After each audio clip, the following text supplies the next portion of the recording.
Afrique.net. Le journal.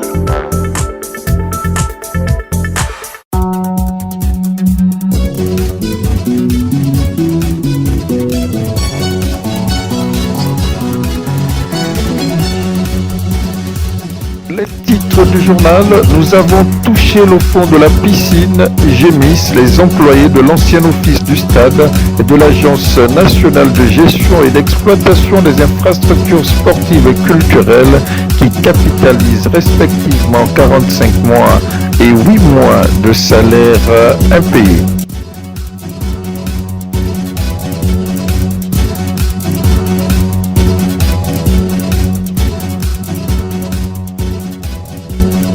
Béni à Sylvia Bongo Ondimba de l'auréole du prix national des droits de l'homme. La voix contraire est du réseau des organisations libres pour la bonne gouvernance au Gabon, le rôle BG.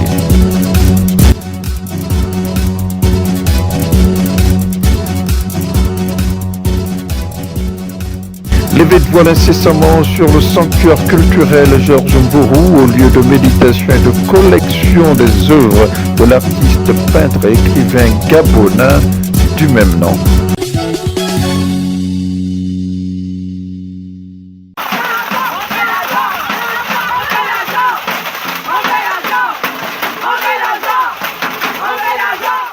C'est cette ambiance qui rivalise avec les concerts de casseroles qui a perturbé la quiétude dans la matinée du mardi 6 août 2019 du côté du ministère en charge de la jeunesse et des sports, au cœur de la cacophonie. 24 mois d'arriérés de salaire revendiqués par les employés de l'ancien office du stade et 8 mois de salaire impayés exigés par ceux de l'Agence nationale de gestion des exploitations et infrastructures sportives et culturelles. Un cocktail explosif dont les dessous conjuguent précarité et misère au plus que parfait. Nous avons deux collègues qui sont fait chasser de l'hôpital parce qu'ils étaient gravement malades, donc ils étaient incapables de se soigner. Aujourd'hui, nous avons plusieurs personnes qui se sont séparées dans leur relation. Cette situation nous rend vraiment comme des mendiants parce que nous sommes obligés d'aller commander la nourriture chez nos parents parce qu'aujourd'hui nous sommes incapables même de nous acheter même ne fût-ce qu'un morceau de pain. Regardez les 45 mois sans salaire. Qui peut vivre ici sans salaire comme ça? Il y a beaucoup qui sont morts par manque de moyens. Et nous autres, là, mon âge, là, je ne fais que planter les enfants. J'ai ma fille qui avait eu le bac. L'inscription m'avait manqué pour faire inscrire mon enfant à l'UOB. Actuellement, je passe des moments difficiles. La première édition du prix national des droits de l'homme qui vient de sacrer Sylvia Bongo Ondimba continue de faire des vagues. L'on note notamment la sortie fracassante du réseau des organisations libres pour la bonne gouvernance au Gabon, le rôle BG, qui crie à la politisation du dit prix au nom, je cite, du silence coupable de Sylvia Bongo Ondimba dans des cas de violation flagrante des droits de l'homme au Gabon. Fin de citation. Le président du rôle BG, Georges Mpaga. Les droits de l'homme sont universels, découlent d'une démarche globale.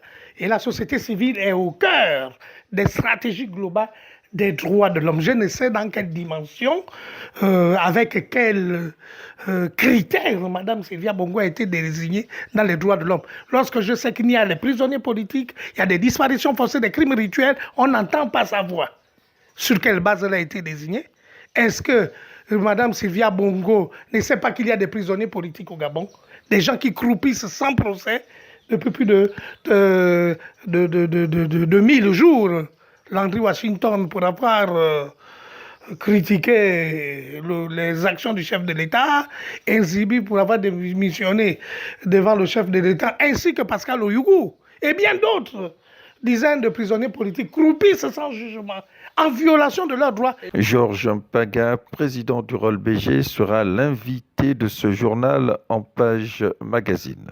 Report au 22 août 2019 du procès en appel de l'activiste Landry Amiang Washington, dont la dernière audience en date a tourné court le 1er août dernier. Le report a été motivé par le fait que toutes les parties n'aient pas été régulièrement citées.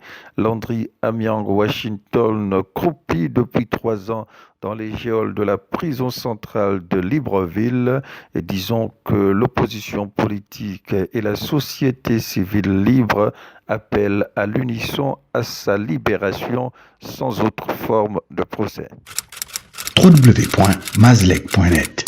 Des nuages planent sur la prochaine rentrée des classes avec notamment la menace des enseignants sortis des écoles publiques de formation des instituteurs ces dernières années qui promettent de ne pas regagner le chemin de l'école si leur situation administrative, notamment l'octroi des postes budgétaires, n'était pas effectif.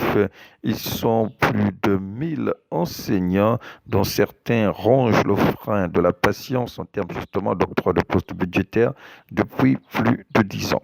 Du côté de l'enseignement supérieur, les universités et grandes écoles relevant du secteur privé sont évaluées depuis le lundi 5 août dernier par le département ministériel de tutelle, histoire de toucher du doigt leur arrimage à la batterie d'exigences administratives et structurelles relatives à l'ouverture d'établissements d'enseignement supérieur en République gabonaise.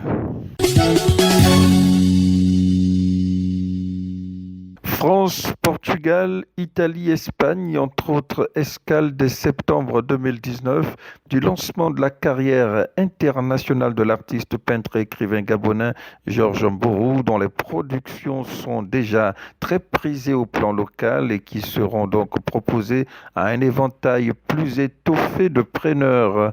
Nouvelle trajectoire qui coïncide avec ses 30 ans de carrière et dont l'essentiel des œuvres sont regroupées dans un sanctuaire baptisé Atelier Georges Mborou, désormais situé du côté du quartier Akournam 2 dans la commune d'Ovendo, l'une des deux communes sœurs de Libreville, sanctuaire d'inspiration et de recueillement qui devrait officiellement être ouvert au public dès le mois de décembre 2019.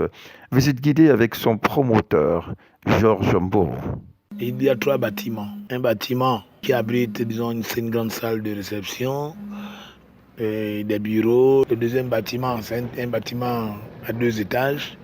Dans ce bâtiment, le rez-de-chaussée est un espace bar où les gens peuvent prendre un petit pot en plein air. Le premier étage, c'est mon musée. Elle va abriter un peu, c'est toutes les œuvres que j'ai conservées pour moi-même, les documents vidéos qui ont marqué mon travail jusqu'à présent, et puis tous les documents précieux qui peuvent renseigner les gens sur mon parcours artistique, également des photos, des choses comme ça, voilà. Donc c'est un espace de conservation. Le deuxième étage, c'est un étage de conception, et le troisième bâtiment, c'est l'atelier justement, un atelier, un grand atelier, une galerie atelier. Ça veut dire quoi? Ça veut dire que l'espace me permet de peindre, organiser mon travail en tant que peintre, et les murs serviront à accrocher les tableaux qui peuvent être vendus. La culture dans ce journal, c'est également la traduction du français en arabe de l'œuvre littéraire L'âmeur saveur de la liberté, une trilogie retraçant les hauts faits de la lutte des peuples autochtones du Gabon contre la percée de l'administration coloniale. L'auteur Jean Divassa Nyama, notamment Grand Prix littéraire d'Afrique noire. J'étais en Égypte pour la traduction de mon roman en arabe, donc La mer saveur de la liberté qui a été traduite en arabe. La première trilogie qui a été traduite en 2010, c'est la trilogie de la calebasse. Et la deuxième, La mer saveur de la liberté, a été traduite cette année. La mer saveur de la liberté, composée de la révolte 1904-1908, la guerre 1909, la paix de Brave 1913. Cette trilogie a été traduite à Bamako en 2016. La trilogie a reçu le Grand Prix littéraire Ahmed Baba de Bamako en 2016. C'est pour cette raison que je suis parti en Égypte pour présenter le livre qui a été traduit en arabe. La page magazine à présent. L'invité du jour. Georges Pagab, défenseur des droits de l'homme, président exécutif national du rôle BG. Réseau des organisations libres de la société civile pour la bonne gouvernance au Gabon. À propos justement des droits de l'homme, vous semblez à redire, après que Sylvia Bongo, la première dame, décernait le premier prix national des droits de l'homme. Les droits de l'homme sont universels, découlent d'une démarche globale. Et la société civile est au cœur des stratégies globales des droits de l'homme. Je ne sais dans quelle dimension, avec quels critères Mme Sylvia Bongo a été désignée dans les droits de l'homme. Lorsque je sais qu'il y a des prisonniers politiques, il y a des disparitions forcées, des crimes rituels, on n'entend pas sa voix. Sur quelle base elle a été désignée? Est-ce que Mme Sylvia Bongo ne sait pas qu'il y a des prisonniers politiques au Gabon? Des gens qui croupissent sans procès depuis plus de 1000 jours.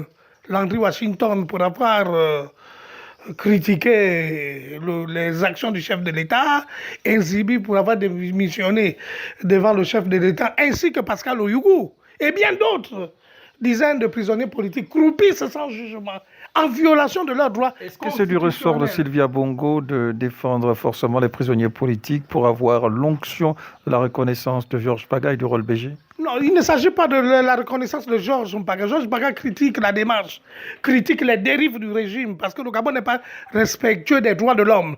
Les leaders syndicaux ont été enlevés, séquestrés dans les geôles de la police judiciaire en violation de leurs droits. Dans une démocratie, on ne s'en prend pas aux leaders d'opinion. On ne s'en prend pas à la société. C'est le régime au pouvoir, ce n'est pas Sylvia Bongo qui s'est empris à ça. Bongo fait partie du régime. C'est l'épouse de M. Ali Bongo qui est le principal instigateur de la répression au Gabon. Monsieur Paga, mais Sylvia Bongo ne peut pas être dissociée des actions du régime? Elle ne peut pas être dissociée, elle est associée aux actions du régime. Elle fait partie du régime. Elle fait partie du système de répression. Elle est silencieuse sur les crimes rituels. Elle est silencieuse sur les violences faites aux femmes. Elle est silencieuse sur la situation de l'école, la situation déplorable de l'école. Elle a construit une école qui coûte des millions, alors que la plupart des enfants apprennent à même le sol. Elle est à propos des droits de la femme, à propos des droits de la femme, Georges Paga, sa fondation milite pour la défense de la veuve et de l'orphelin, lutte contre la spoliation. D'ailleurs, les promoteurs de ce droit ont dit que c'était son altruisme, son engagement pour les couches sociales défavorisées qui aurait motivé ce prix. C'est insuffisant, son action est insuffisante. Aujourd'hui, il y a un problème d'ARV. Les ARV manquent cruellement dans les unités sanitaires du Gabon, les antirétroviraux. L'année dernière, on a connu une pénurie d'ARV et d'antituberculeux qui a causé des centaines de morts. Nous n'avons pas entendu la voix de la première dame. Donc moi, je dis qu'un prix des droits de l'homme doit être un prix transparent. Moi, je dis qu'il y a une politisation, il y a une instrumentalisation politique des droits de l'homme quand on sait que le Gabon n'est pas respectueux des droits de l'homme. Le Gabon est un État qui bafoue les droits de l'homme, est un État qui phagocyte la justice, est un État qui emprisonne les leaders d'opinion, les leaders de la société civile.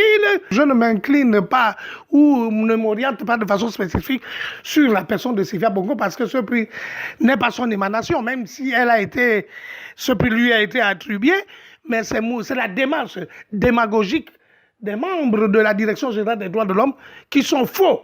La Commission nationale des droits de l'homme ne fout rien, ne se prononce pas. Cette direction est un organisme fantoche qui protège les violations des droits de l'homme du gouvernement. Les droits de l'homme reposent sur les critères de Paris qui définissent le fonctionnement des commissions nationales des droits de l'homme et sur les standards des Nations Unies, d'Amnesty International, de Frontline Defenders. Le Gabon n'entre pas dans ces critères. Le Gabon est une tyrannie. Le Gabon est une dictature. On ne peut pas manifester au risque de se faire tuer ou emprisonner. Georges Paga, merci. Je vous en prie, Monsieur Maléko. www.mazlek.net